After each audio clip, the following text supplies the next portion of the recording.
بسم اللہ الرحمن الرحیم۔ السلام علیکم۔ آج پھر مجھے رات کے پہر باورچی خانے میں برتن کھٹکنے کی آواز آئی۔ میں اپنے پیپر کی تیاری کر رہا تھا اور مسلسل کئی راتوں سے رات 2 بجے یہ آواز سنتا تھا۔ پہلے تو میں نے بلی سمجھ کر نظر انداز کر دیا، لیکن یہ کیسی بلی تھی کہ روز 2 بجے ہی باورچی خانے کا رخ کرتی تھی؟ میں اپنے کمرے سے باہر آیا اور جیسے ہی باورچی خانے کے دروازے پر پہنچا، وہاں کا منظر دیکھ کر وہیں ٹھٹک کر رہ گیا۔ وہاں تو میری چھوٹی خالہ دیسی گھی کے ساتھ۔ میں حیرانی سے خالہ کو دیکھ رہا تھا کہ وہ آدھی رات کو یہ کیا کر رہی ہیں۔ میں جسے بلی سمجھ رہا تھا وہ بلی نہیں بلکہ میری چھوٹی خالہ نکلی تھی، جو بہت آسانی سے دیسی گھی کے ڈبے سے انگلیوں کے ذریعے ایک چھوٹی سی پیالی میں گھی نکال رہی تھی۔ اگر کوئی اور وقت ہوتا تو میں سیدھے خالہ کے پاس پہنچ کر ان سے پوچھ لیتا کہ وہ اتنی رات گئی کیا کر رہی ہیں، لیکن پچھلے کئی دنوں سے میری اماں کو دیسی گھی کے ڈبے سے گھی کم ہوتا محسوس ہو رہا تھا، اور انہوں نے کئی دفعہ یہ سوال مجھ سے اور خالہ سے بھی کیا تھا، لیکن خالہ نے اس بات پر خاموشی اختیار کی تھی، جیسے انہیں کچھ علم نہ ہو۔ یہی سوچ کر میں دروازے کے پاس ہی ٹھہر گیا اور پردے کی اوٹ میں چھپ کر کھڑا ہو گیا کہ دیکھوں تو صحیح خالہ اماں سے چھپا کر دیسی گھی کیوں نکالتی ہیں، جبکہ یہ کوئی بڑی بات تو نہیں تھی۔ اگر خالہ ماں کو بتا بھی دیتی تو ماں کبھی انہیں منع نہ کرتی۔ ویسے بھی رمضان کے دن چل رہے تھے اور ہم سبھی سحری میں دیسی گھی کھایا کرتے تھے، تو خالہ کو سحری سے پہلے ہی دیسی گھی کا کیا کام تھا؟ سحری میں بس 2 گھنٹے ہی تو باقی تھے۔ میں خاموشی سے خالہ کو دیکھنے لگا، جنہوں نے پیالے میں دیسی گھی نکال کر اسے جلدی سے اپنے دوپٹے میں چھپایا اور تیزی سے اپنے کمرے میں جا کر بند ہو گئیں۔ خالہ کی اس عجیب و غریب حرکت پر میں پریشان ہو گیا تھا۔ وہ دیسی گھی تھا، کوئی سونا تو نہیں تھا جس سے اس قدر چھپانے کی ضرورت پیش آ گئی تھی۔ میں نے گھڑی کی طرف دیکھا تو تقریباً 2:30 بجنے والے تھے۔ میں واپس اپنے کمرے میں چلا آیا کیونکہ صبح میرا پیپر تھا اور مجھے جلد سے جلد تیاری کرنی تھی۔ سحری میں بھی بس کچھ ہی وقت باقی تھا اور پھر اس کے بعد فجر کی نماز کے بعد میں تھوڑی دیر سو کر پھر پیپر دینے کے لیے جانے والا تھا۔ میں نے سوچا تھا کہ خالہ والے معاملے کو بعد میں دیکھ لوں گا۔ خالہ جب سحری کی دسترخوان پر آ کر بیٹھی تو وہ بھی سب کے ساتھ سحری کرنے لگی۔ میری نظر ان کے چہرے پر ٹک گئی تھی۔ اتنے میں اماں باورچی خانے سے نکل کر آئیں اور کہنے لگیں کہ رات ہی دیسی گھی کا چھوٹا ڈبہ میں نے پورا بھر کر رکھا تھا اور اب اس میں سے کچھ گھی پھر غائب ہے۔ آخر یہ رات کے وقت گھی جاتا کہاں ہے؟ اماں کی بات پر خالہ کے گلے میں پھندا سا لگا تھا، لیکن انہوں نے اماں کی بات کا جواب نہیں دیا۔ ابا کہنے لگے کہ تم بھی کیا روز روز شور مچاتی ہو سکتا ہے تمہیں وہم ہو گیا ہو، آدھی رات کو بلی تو تمہارا دیسی گھی کھانے آ نہیں سکتی۔ ابا کی بات سن کر اماں کو غصہ آ گیا تھا اور ان کے درمیان بحث چھڑ چکی تھی۔ میں گاہے بگاہے خالہ کے چہرے پر نظر ڈال رہا تھا، جو سب سے نظریں چرائے سحری کرنے میں مصروف تھیں۔ میں سوچ رہا تھا کہ آخر ایسی بھی کون سی چھپانے والی بات ہے جو خالہ اماں کو ایک چھوٹی سی بات نہیں بتا سکتی۔ خالہ سب سے پہلے سحری کر کے دسترخوان سے جا چکی تھیں اور اماں ابا کے درمیان تو حسب معمول جھگڑا ابھی جاری ہی تھا۔ میں بھی اپنے کمرے میں لوٹ کر آیا تھا۔ صبح میں امتحان دینے کے لیے چلا گیا اور پھر واپس آ کر باقی کا سارا دن کمرے میں پڑا سوتا رہا۔ مجھے دراصل رات کو جاگ کر ہی پڑھائی کی جاتی تھی، اس لیے میں دن بھر سویا کرتا تھا، اور رمضان میں تو دن کے اوقات میں بھی اچھی نیند ہی آتی ہے۔ اگلی رات بھی جب میں پڑھائی کرنے بیٹھا تو 2 بجے کے قریب مجھے باورچی خانے سے آواز سنائی دی۔ اس بار میں جانتا تھا کہ وہاں بلی نہیں بلکہ میری خالہ ہے۔ میں دبے پاؤں باورچی خانے کے پاس پہنچا تو خالہ اپنے دوپٹے میں پیالہ چھپائے اپنے کمرے میں جا رہی تھیں۔ میں جانتا تھا کہ اس پیالے میں دیسی گھی موجود ہے اور اندھیری کی وجہ سے خالہ نے مجھے نہیں دیکھا تھا۔ جب وہ اپنے کمرے میں چلی گئی تو میں بھی دبے پاؤں ان کے کمرے کی طرف بڑھ گیا۔ میں نے ان کے کمرے کے دروازے پہ ہلکا سا دباؤ ڈالنا چاہا، لیکن کمرے کا دروازہ لاک تھا۔ میں سوچ رہا تھا کہ خالہ تو ہمارے ساتھ روزہ رکھتی ہیں، پھر وہ دیسی گھی کا کیا کریں گی؟ میں نے ادھر ادھر نظر دوڑائی، لیکن خالہ کے کمرے کی کھڑکی بھی بند تھی۔ میں نامراد واپس لوٹ آیا۔ مجھے اپنے امتحانوں کی اتنی فکر تھی کہ میں دوبارہ سے اس بات کو چھوڑ کر پڑھائی میں مصروف ہو گیا۔ آنے والی ہر رات مجھے ایسی ہی آواز سنائی دینے لگی تھی، لیکن میرے پاس اتنا وقت نہیں تھا کہ میں کمرے سے نکل کر خالہ کی جاسوسی کرتا۔ میں نے سوچ لیا تھا کہ اپنے کام سے فارغ ہو کر خالہ سے خود ہی پوچھ لوں گا، لیکن اس بات کی نوبت نہیں آئی تھی۔ جس دن میں اپنا آخری پرچہ دے کر واپس لوٹا، اس دن چھوٹی خالہ کی طبیعت اچانک ہی بہت زیادہ خراب ہو گئی تھی اور وہ اماں کے ہاتھوں میں ہی جھول کر بے ہوش ہو چکی تھی۔ اماں نے مجھے فوراً ٹیکسی لانے کو کہا تو میں دوڑ کر ٹیکسی لے آیا اور ہم چھوٹی خالہ کو لے کر اسپتال پہنچ گئے۔ چھوٹی خالہ کی کچھ ضروری ٹیسٹ ہوئے اور اس کے بعد ڈاکٹر نے ایک ایسی خبر سنائی جسے سن کر ہمارے ہوش اڑ گئے، کیونکہ چھوٹی خالہ امید سے تھیں اور اسی بات نے ہمارے ہوش اڑا دیے تھے، کیونکہ وہ تو ابھی تک کنواری تھیں۔ میں اماں کی شکل دیکھ رہا تھا اور اماں کے چہرے کا رنگ بھی اڑ گیا تھا۔ ڈاکٹر نے چھوٹی خالہ کو ڈرپ لگائی تھی۔ اس کے بعد ہم چھوٹی خالہ کو واپس گھر لے کر پہنچے تو گھر کے دروازے پر ماموں کو دیکھ کر اماں کے اوسان خطا ہو گئے۔ ماموں پتہ نہیں کب گاؤں سے یہاں پہنچ گئے تھے۔ ماموں نے جب نقاہت سے چلتی چھوٹی خالہ کو دیکھا تو کڑوے لہجے میں اماں سے پوچھنے لگے کہ حمیرہ کو کیا ہوا ہے؟ تم اسے شہر اس لیے لائی تھی کہ اس کی ایسی حالت کر دو؟ اپنے بڑے بھائی کے تیور دیکھ کر اماں کی جان نکل گئی اور اماں کہنے لگیں کہ میں نے کچھ نہیں کیا، حمیرہ بیمار ہو گئی تھی اس لیے میں اسے ڈاکٹر کے پاس لے گئی تھی۔ ماموں سختی سے پوچھنے لگے کہ ایسا بھی کیا ہو گیا تھا جو اس کی شکل ایسی زرد پڑ گئی ہے؟ میں حمیرہ کو لینے آیا ہوں اور اسے واپس گاؤں لے کر جا رہا ہوں، تم نے تو اسے مفت کی نوکرانی سمجھ لیا ہے۔ اماں نے ڈرتے ڈرتے ماموں سے کہا کہ ڈاکٹر نے حمیرہ کو سفر کے لیے سختی سے منع کر رکھا ہے کیونکہ اس کی طبیعت ٹھیک نہیں ہے۔ ماموں نے عجیب نظروں سے اماں کو دیکھا اور کہنے لگے ایسی بھی کون سی بیماری ہو گئی ہے جو حمیرہ سفر نہیں کر سکتی؟ علاج تو اس کا گاؤں جا کر بھی ہو جائے گا۔ ماموں کے سوال پر اماں کی زبان کو تالا لگ گیا تھا اور چھوٹی خالہ بھی خاموش کھڑی تھیں۔ ماموں نے میری طرف دیکھا اور کہنے لگے تم ہی بتاؤ تمہاری خالہ کو کیا ہوا ہے؟ میں نے کچھ جھجکتے ہوئے ماموں کو بتا دیا کہ خالہ امید سے ہیں اور ان کی حالت ٹھیک نہیں ہے، اس لیے ڈاکٹر نے انہیں سفر کے لیے بھی منع کیا ہے اور بہت احتیاط کا کہا ہے۔ یہ سن کر ماموں کے تن بدن میں آگ لگ گئی اور ماموں نے مجھے ہی گریبان سے پکڑ لیا اور غصے میں کہنے لگے کہ تجھے شرم نہیں آتی؟ تو نے اپنی خالہ کے ساتھ ایسا گندا کام کیسے کر دیا؟ ماموں کی بات سن کر میرے ہوش اڑ گئے اور میں نے ماموں سے خود کو چھڑاتے ہوئے کہا کہ میں نے ایسا کچھ بھی نہیں کیا ہے، آپ غلط سمجھ رہے ہیں۔ لیکن ماموں تو میری کوئی بات سننے کو تیار ہی نہیں تھے۔ وہ مجھے بری طرح پیٹنا شروع ہو گئے اور کہنے لگے کہ تیرے سوا اور کون ہے جو ایسی حرکت کرے گا؟ تیری ماں کو بھی شہری ہوا لگ گئی ہے اور تجھے بھی، جب ہی تم لوگ بے غیرت ہو چکے ہو۔ میری بہن تو گاؤں کی سیدھی سادھی لڑکی ہے لیکن تو نے اسے داغدار کر دیا۔ اس سے پہلے کہ ماموں مار مار کر میری جان لے لیتے، چھوٹی خالہ نے ایک ایسی بات کہی جسے سن کر ماموں کے ہاتھ رک گئے۔ خالہ بڑی مشکل سے کہہ رہی تھیں کہ شہریار نے کچھ نہیں کیا ہے بلکہ میرے حاملہ ہونے کے پیچھے کوئی اور وجہ ہے۔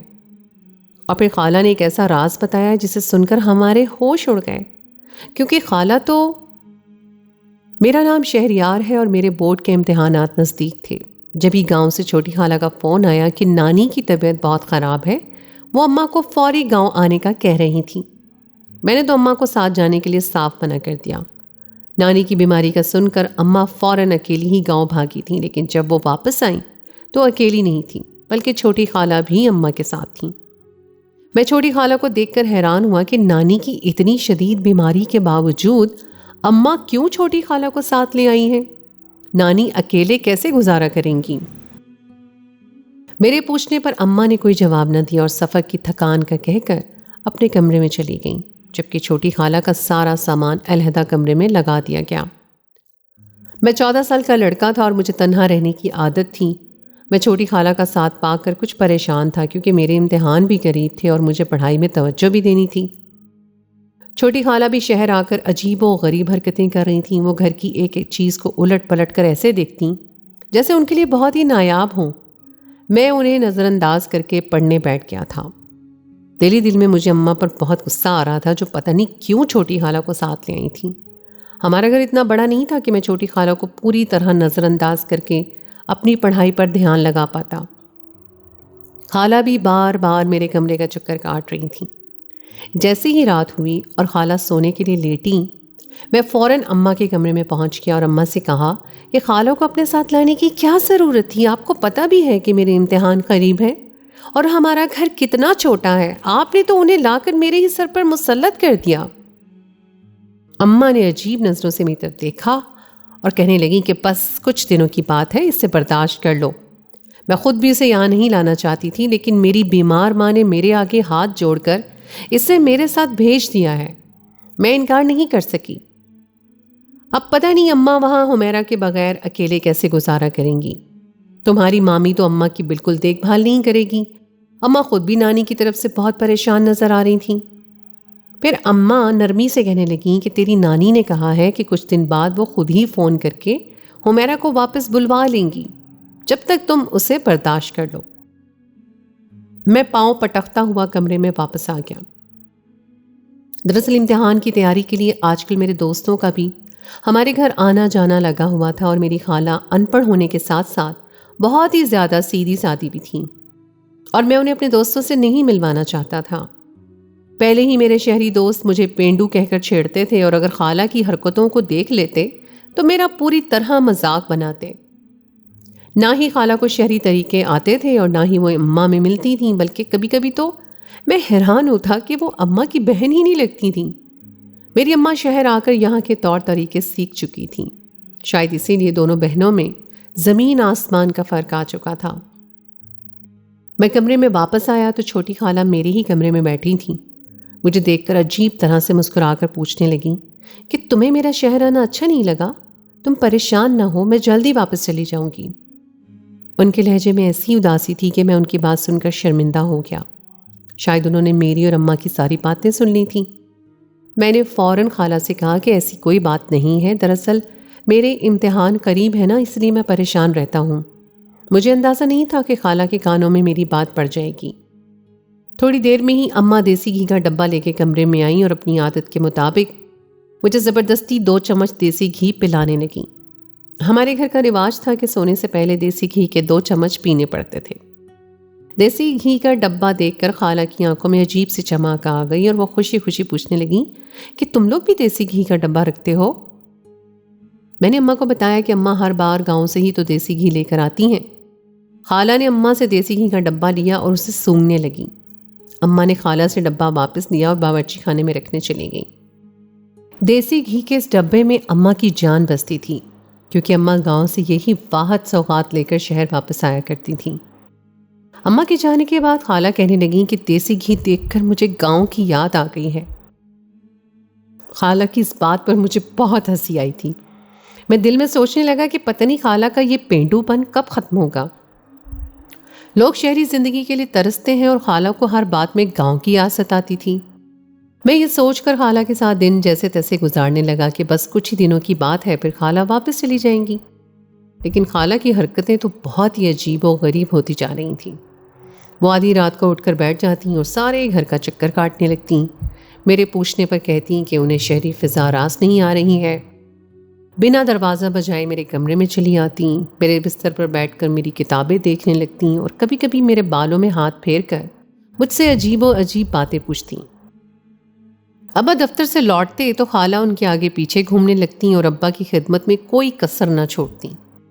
خالہ کو آئے 15 دن ہونے والے تھے، لیکن نہ خالہ نے واپس جانے کا نام لیا تھا اور نہ ہی نانی نے انہیں بلایا تھا۔ میں اکثر اپنی اماں کی آنکھوں میں خالہ کے لیے ناگواری محسوس کرتا تھا۔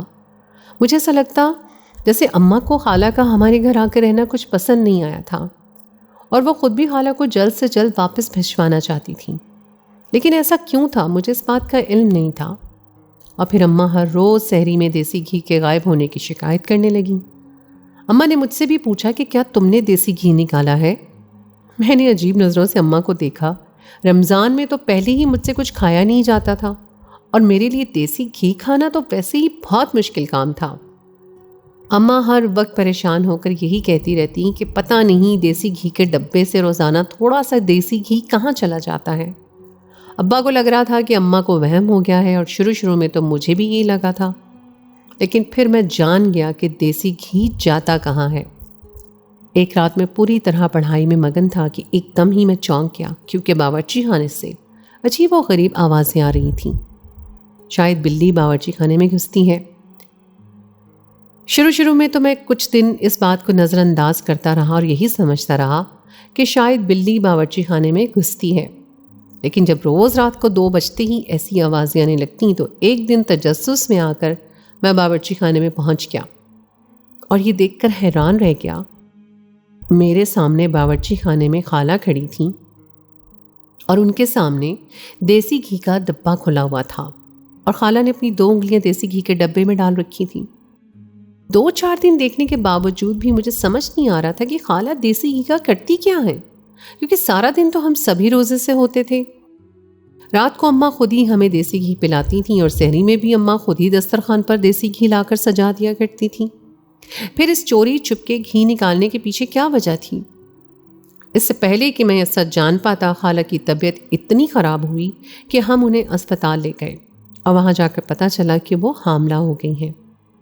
کنواری بہن کے حاملہ ہونے کا سن کر تو اماں کے چہرے کا بھی رنگ اڑ گیا تھا، اور جب ماموں کو یہ بات پتہ چلی تو انہوں نے مجھے ہی الزام ٹھہرایا اور انہیں لگا کہ میں نے خالہ کے ساتھ کچھ غلط کیا ہے۔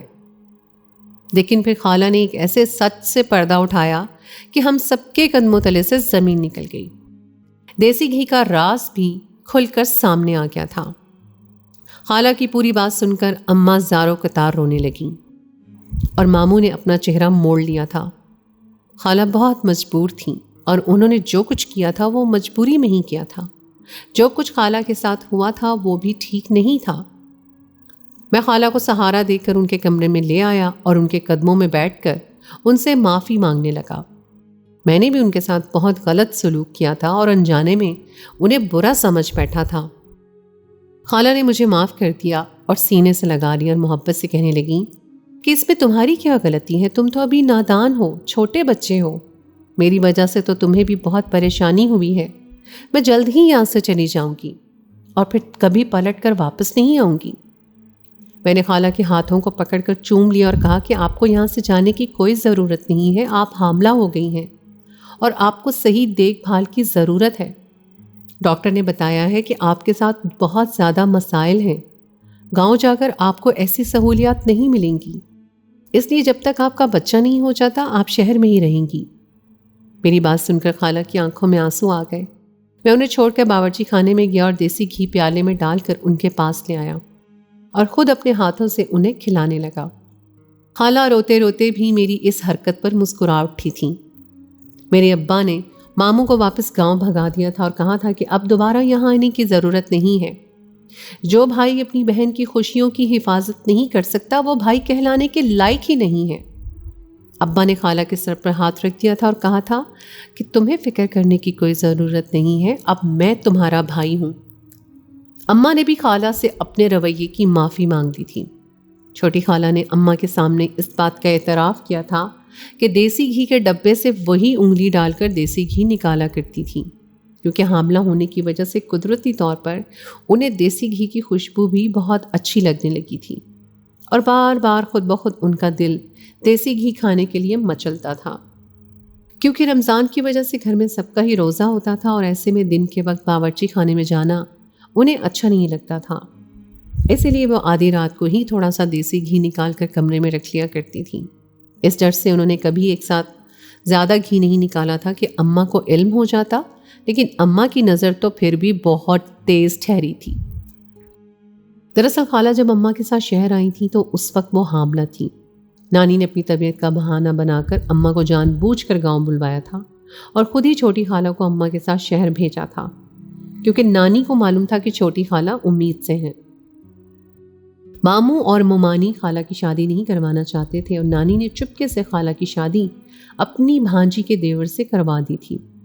ماموں اور مامی کو اس شادی کی خبر نہیں تھی، کیونکہ وہ دونوں دوسرے گاؤں مامی کی بہن کی شادی میں گئے ہوئے تھے اور ان کے آنے سے پہلے ہی خالہ کے شوہر کی دبئی میں نوکری لگ گئی اور وہ خالہ کو نانی کے پاس امانت کے طور پر چھوڑ کر دبئی چلا گیا تھا۔ لیکن جب نانی کو پتہ چلا کہ خالہ حاملہ ہو گئی ہیں تو انہیں خالہ کو اپنے ساتھ رکھنا مناسب نہیں لگا، کیونکہ ماموں اور ممانی کو اس بات کا علم ہوتا تو نہ صرف ان کا حمل ضائع کروا دیتے بلکہ انہیں طلاق لینے پر بھی مجبور کر دیتے۔ چھوٹی خالہ ان کے لیے مفت کی نوکرانی تھی اور مامی کبھی ایسی نوکرانی سے ہاتھ نہیں دھو سکتی تھی۔ نانی نے یہ سوچ کر خالہ کو ہمارے پاس شہر بھیج دیا تھا کہ کچھ ہی مہینوں میں خالہ کے شوہر ان کے کاغذات تیار کروا کر بھیجنے والے تھے اور یہیں سے خالہ سیدھا اپنے شوہر کے پاس دبئی چلی جائیں گی۔ نانی یہ بات اماں کو بھی اس لیے نہیں بتائی تھی کیونکہ اماں بھی اپنے بھائی سے بہت خوف کھاتی تھیں اور نانی کو ڈر تھا کہ کہیں اماں خوف کے مارے یہ بات اپنے بھائی کے سامنے نہ کہہ دیں۔ خالہ کو بس 3 مہینے ہی ہمارے ساتھ گزارنے تھے اور پھر ان کے شوہر انہیں اپنے پاس بلا لیتے، لیکن ان 3 مہینوں میں ہی خالہ کے حمل کا سچ کھل کر سامنے آ چکا تھا۔ ممانی کو نوکرانی کی ضرورت تھی، اس لیے انہوں نے خالہ کو بلوانے کے لیے ماموں کو شہر بھیج دیا تھا، لیکن ابا نے ماموں کو الٹے قدموں واپس لوٹا دیا تھا۔ خالہ 3 مہینے ہمارے ساتھ رہیں اور پھر ان کے کاغذات بن کر آئے تو ہم نے خود انہیں دبئی روانہ کر دیا۔ میں جب گھی کا ڈبہ دیکھتا ہوں تو مجھے خالہ کی بہت یاد ستاتی ہے۔ حالات نے انہیں اتنا مجبور کر دیا تھا کہ انہیں ذرا سا گھی کھانے کے لیے بھی رات کے اندھیرے کا سہارا لینا پڑتا تھا۔ اپنی طبیعت کی وجہ سے وہ روزے نہیں رکھ رہی تھیں اور یہ بات وہ کسی کو بتا بھی نہیں سکتی تھیں۔ کبھی کبھی کچھ رشتے اپنے ہو کر بھی ہمارے ساتھ اتنی ناانصافی کر جاتے ہیں کہ ہم سے ہمارے جینے کا حق بھی چھین لیتے ہیں، اور چھوٹی خالہ کے ساتھ بھی ایسا ہی ہوا تھا، لیکن اب اللہ کے فضل و کرم سے وہ اپنے شوہر کے ساتھ دبئی میں ایک اچھی زندگی گزار رہی ہیں اور ایک خوبصورت سے بیٹے کی ماں ہیں۔ تو دوستو، یہ تھی میری آج کی کہانی۔ امید ہے آپ کو آج کی کہانی پسند آئی ہوگی۔ کہانی اچھی لگے تو اس کو لائک ضرور کیجیے، اپنے دوستوں کے ساتھ شیئر کیجیے، اور اگر آپ نے ابھی تک میرے چینل کو سبسکرائب نہیں کیا تو اس کو فوراً سبسکرائب کر لیجیے۔ ساتھ ہی لگے بیل کے بٹن کو بھی پریس کر دیں تاکہ آپ کو میری آئندہ آنے والی کہانی کا نوٹیفیکیشن بر وقت مل سکے۔ اگلی کہانی تک کے لیے مجھے دیجیے اجازت۔ خدائے پیمان۔